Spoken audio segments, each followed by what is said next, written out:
Hey guys, welcome to your first test corrections video. This is for Chapter 1 test. Since this is the very first one, I'm going to talk very detailed about how to actually get your test corrections form correctly, how to fill it out correctly. Okay, first and foremost, you're going to need to print out a test correction form. Please put your name, the test, which here you would put Chapter 1 for this one, and the form you have. The form is very important, as you're going to see in a few minutes why it's very important. Here are your directions. Before handing in your test corrections, make sure you have completed the following. You first write the original problem from the test. That goes in this spot. Corrected work is neat and organized. You need to put the correct way to do the problem here, and then you have to show your mistake what you did over here. So for this first one, since it was majority multiple choice, you would just put the multiple choice answer you chose in this spot. And number 4 is the error code. That's this spot right here. And what do I mean by error code? Look up here in this little box. A through I are all the different reasons why you made your mistake. A, you didn't follow directions. B, you didn't know how to do the problem. C, didn't show appropriate work. D, didn't check solution. E, didn't study topic enough. F, not simplified, not in the correct form. G, it was a simple sign mistake. H, it was just a computational error, meaning that you did 3 times 2, and instead of putting 6, you accidentally wrote 8. Something like that would be a computational error. Or I, you wrote the problem wrong. That would go in this spot right here. Who helped you needs to be filled out next. Did I help you? Did no one help you and you figured it out on your own? Or did a student help you? And last but not least, the what went wrong comment. Your comment needs to be a complete sentence. You have to say exactly what went wrong. I chose this answer because I felt this was the correct answer, and you have to state why did you feel it was the correct answer. And that goes in this spot right here. If you need to write that on a separate sheet of paper, you're more than welcome to. You have to do this for every problem that you want partial credit back for. If you don't feel like doing this for all of the problems you got wrong, you don't have to. But you can receive some partial credit back on every problem you got wrong, so you can raise that score up. This sheet can be found on my course webpage, so make sure you're printing it out and using it throughout the whole entire test. Before we get started, I want to actually point out 2 more things. Number 7, the original test answer sheet with your parent's signature needs to be attached to here. So that's the original test answer sheet with your grade on it. It needs to be stapled to this paper. And you need 2 parent signatures. Your parent needs to sign this form, and your parent needs to sign the test answer sheet. That's what I mean about 2 parent signatures. You don't have to have both parents sign it. You just need one parent or guardian signing, but you need a signature on this line, and you need a signature on the answer sheet. All right, guys, let's get started. Okay, so the next part that's really confusing is the test I'm actually showing is Chapter 1 Test Form A. So if you have the Form A answer sheet, it's going to be a little bit easy for you because you're going to be able to just follow right here on screen. But if you have Form B or Form C, you have to look over here for the number that it was on your test, and also your A, B, C, D options are going to be different. So please look online, and you can print it out if you want, but I have both forms online in PDF version, so you can print them out and have them with you when you're doing the test corrections. If you don't want to print them out, you don't have to. You could have them on your phone. That way you can see which A, B, C, D option you picked. But your A, B, C, D is going to be different if you have a different form. So make sure you have the correct form with you when you're doing your test corrections. Okay, now that I've explained everything, I'm going to go ahead and get started. Number 1 on Form A, 14 on Form B, and 14 on Form C. Which characteristics best describe the graph below? Looking at our graph, we can see that it's dotted, so we know that it's definitely going to be discrete. We see that it's a high point, it's like a mountain, so it's going to have a maximum. And we can tell it's a V-shaped graph, so it's going to be absolute value. So we're looking below for the three definite characteristics, and we know it's a function. So we're looking below for a function, an absolute value, discrete, and a maximum. And that would be letter C for form A. And if you had form B, it would have been letter C. And if you had form C, it would have been letter D. Those are all the correct answers depending on which form you actually had. So this was form A, form B, and form C. All right, moving on. Which is a linear function? So it's a linear function is what we're looking for. And looking at your answers, this one right here is the only one where x doesn't have an exponent. It's not an actual exponent, and it doesn't have absolute value signs around it. This one would be an absolute value function. This one would have been exponential, and this one would have been quadratic. So letter A would have been your linear function. If you had form B, it would have been number 16, and the letter would have been D is the correct answer. If you had form C, number 2, it should have been A. Which equation does not represent a function? So here we have negative 6 raised to the x. This is a function, and we know it because it's in function notation. This would be exponential. This would be quadratic, and we also know it's a function because it's in function notation. This one down here for letter C is not a function, and I know that because it's not in function notation. It's actually a vertical line going through the point negative 6 on the x-axis. So for this answer, number 3, C should have been circled. And then for test form B, it was number 11, and your correct answer was B. And for test form C, it was number 17, and your correct answer was also B. Number 4, what is the classification of the function f of x equals 5x minus 1? Well, we see that the little x is in the exponent spot, so hopefully everybody got this one right because we know it should have been exponential. So for this one, your correct answer was B for form A. For form B, it was D, and it was number 18. For form C, it was number 4, and the correct answer was also D. Number 5, Grissom draws different sized spheres in a notebook. He knows there is a relationship between the volume of the sphere and the length of its diameter. What is the independent quantity in this situation? Well, we're talking about two things here, volume and diameter. And you guys should know that the volume will depend on how large the diameter is. So volume depends on diameter. And if we can write it this way, then we know that the volume is going to be our dependent because he depends on the diameter. So diameter would be the independent. So my correct answer here is B for form A. For form B, it was number 17, and the correct answer was C. For form C, number 10, the correct answer should have been D. All right, carrying on. 6. Sarah drove to the grocery store. She was at the grocery store for several minutes, and Sarah drove back to her house. The graph shows this relationship. In the graph, what is the dependent quantity? Remember, with the dependent quantity, we write the dependent quantity on the y-axis. That would be the one over here. So for this answer, we should have selected distance from Sarah's house in miles.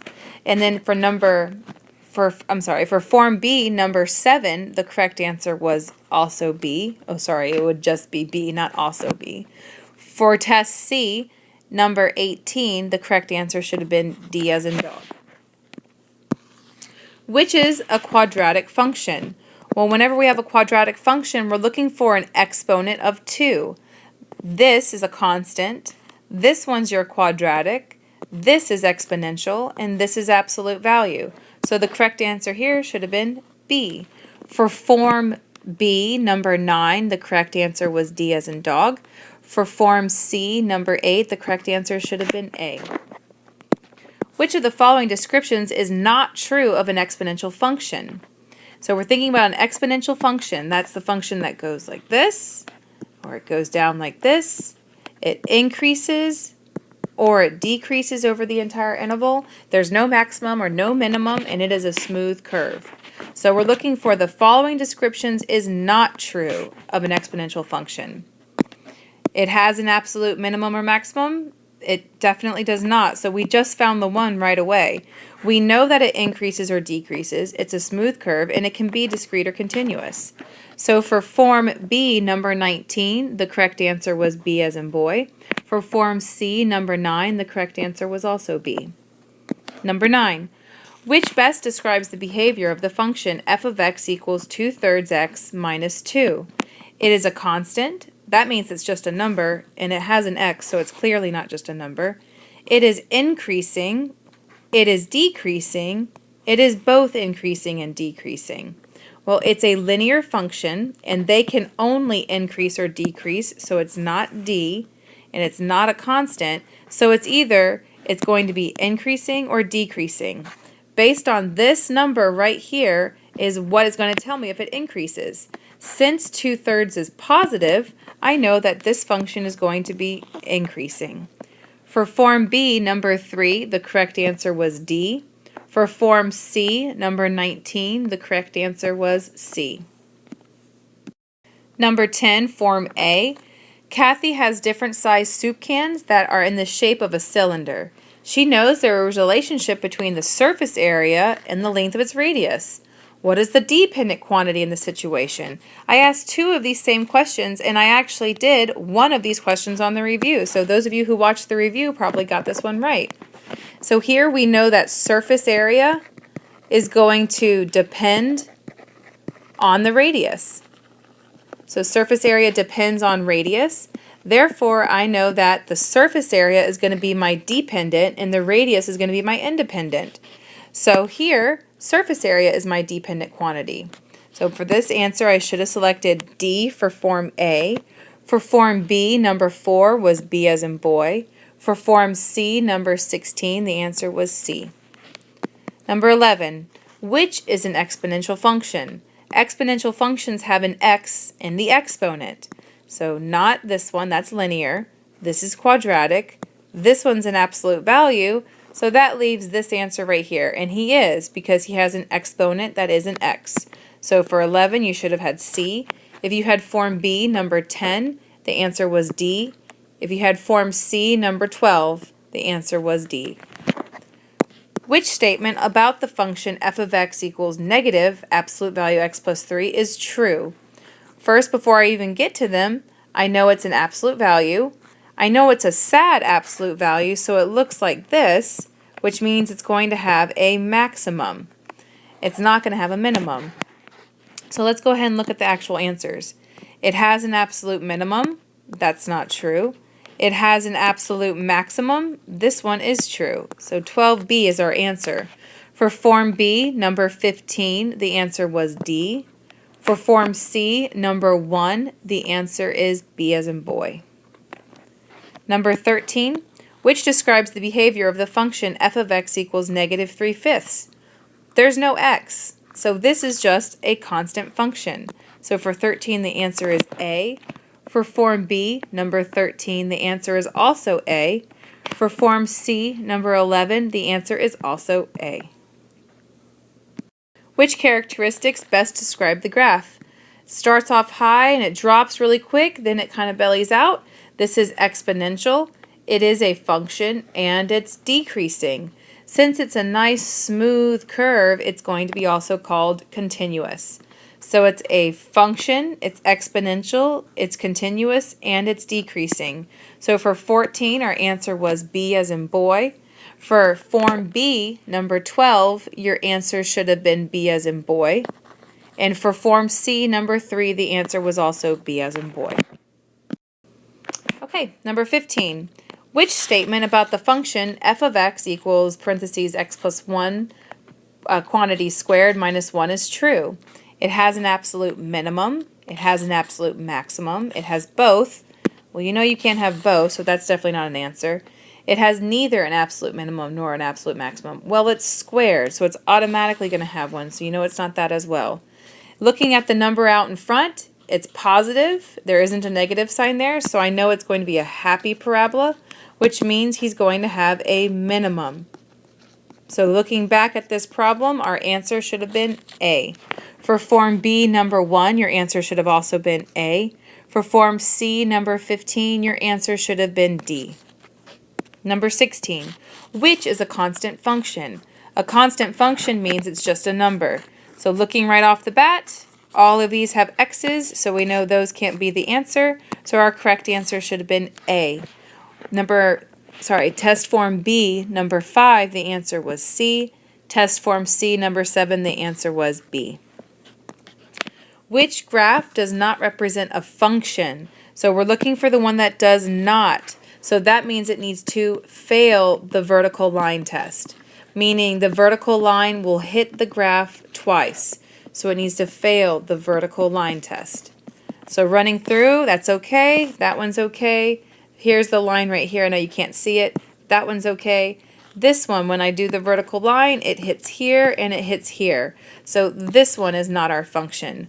For form B, number 8, your answer would have been C. And for form C, number 6, the answer should have also been C. All right, number 18. What is the classification of the function f of x equals negative quantity x plus 1 squared plus 7?